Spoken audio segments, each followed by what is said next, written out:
Historia de terror. Realista, La puerta oculta. Eran las 3:17 de la madrugada cuando Adriana despertó, empapada en sudor. Una pesadilla la había arrastrado a un lugar oscuro, donde sus gritos no producían eco y el frío era tan intenso que quemaba. Aún estaba temblando, con la sensación de que alguien la observaba.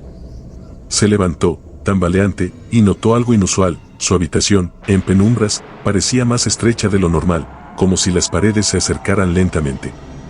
Una voz suave, apenas audible, comenzó a susurrar su nombre desde algún lugar de la casa. Era como si su propio hogar la llamara, invitándome a salir. Decidida a buscar respuestas, abrió la puerta de su habitación y, en lugar del pasillo familiar, se encontró frente a un corredor interminable, iluminado por una luz débil que parecía flotar en el aire. La lógica le decía que debía regresar, que todo era un sueño, pero su cuerpo actuó como si estuviera hipnotizado, avanzando mientras su mente gritaba para detenerse. El mundo desconocido. Cada paso que daba la adentraba más en un mundo distorsionado.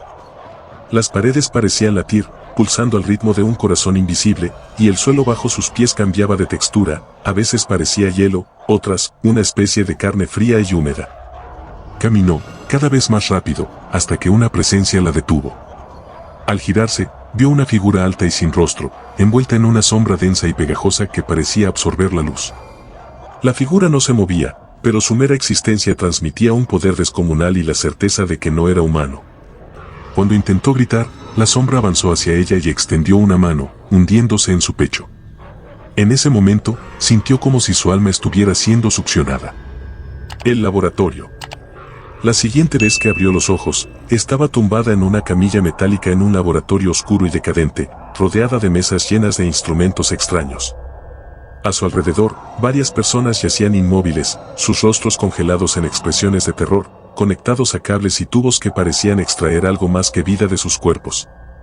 Algunas de estas personas parecían estar en un trance, murmurando palabras incomprensibles mientras sus ojos, completamente en blanco, miraban al vacío. Entonces, Adriana vio algo que la hizo estremecerse. Uno de los cuerpos se levantó lentamente, como si estuviera siendo manipulado por hilos invisibles. Alguien más controlaba sus movimientos. Este muerto se acercó a una de las criaturas sin rostro, y en un gesto obediente, inclinó la cabeza. Aquella cosa comenzó a hacer incisiones en el cuerpo, y Adriana se dio cuenta de que la persona no sentía dolor, sino que, en un estado de sumisión, aceptaba ser experimentado como si fuera un recipiente vacío. El experimento. De repente, una criatura de ojos completamente negros se acercó a Adriana, mirándola con curiosidad insidiosa. Le hizo una incisión en el brazo y colocó un aparato extraño en su herida, como una especie de aguja de cristal que comenzaba a extraer un líquido rojizo de su piel. La aguja parecía alimentarse de sus emociones, drenando no solo físicamente, sino emocionalmente. Cada segundo era una eternidad de sufrimiento, y Adriana sentía como estos seres no solo querían manipular su cuerpo, sino quebrar su mente.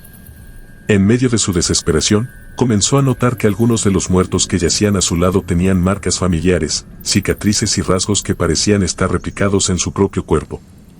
Era como si estos seres hubieran estado estudiándola durante años, copiando cada detalle de su vida en cuerpos vacíos. La voz de la sombra. Justo cuando creía que perdería la conciencia, una voz profunda, proveniente de la sombra que antes la había tocado, comenzó a hablar dentro de su mente. Llevamos siglos observándolos. Ustedes son nuestras creaciones, nuestras marionetas, y ahora es tu turno de unirte a nosotros. La voz le mostró imágenes de vidas pasadas, de personas que habían sido atrapadas como ella, convertidas en sombras obedientes. Le reveló que el tiempo en ese mundo era distinto. Una vez que entras, te quedabas atrapado por la eternidad. La huida. Pero Adriana, en un acto de desesperación, encontró una fuerza interna desconocida. Concentró toda su energía en un único pensamiento: escapar. Al hacerlo, sintió que las ataduras en sus muñecas y tobillos comenzaban a ceder. En medio de la oscuridad, logró desatarse y, en un movimiento impulsivo, lanzó uno de los instrumentos de metal hacia una de las criaturas. La criatura emitió un chillido estremecedor, y el resto de las figuras comenzó a moverse hacia ella. Adriana corrió hacia una salida en el extremo del pasillo, seguida por el eco de las voces que la llamaban. Las luces parpadeaban, y cada sombra parecía extenderse para atraparla. Al llegar al final, una puerta iluminada con una luz cálida y familiar apareció frente a ella. Sin pensarlo, atravesó la puerta y cayó en su habitación, empapada de sudor y con las marcas de las ataduras en sus muñecas. El recuerdo oscuro. Despertó en su cama, con el sonido del reloj marcando las 3:18. Un minuto había pasado en el mundo real, pero para ella, habían sido horas de tortura. Al mirarse en el espejo al día siguiente, notó que sus ojos tenían un leve brillo rojizo, una señal de que algo dentro de ella había cambiado. Desde entonces, cada vez que se miraba, sentía que algo en el reflejo no era completamente suyo, como si una sombra estuviera observándola desde dentro, esperando pacientemente el momento de regresar y llevarla nuevamente a ese mundo sin salida.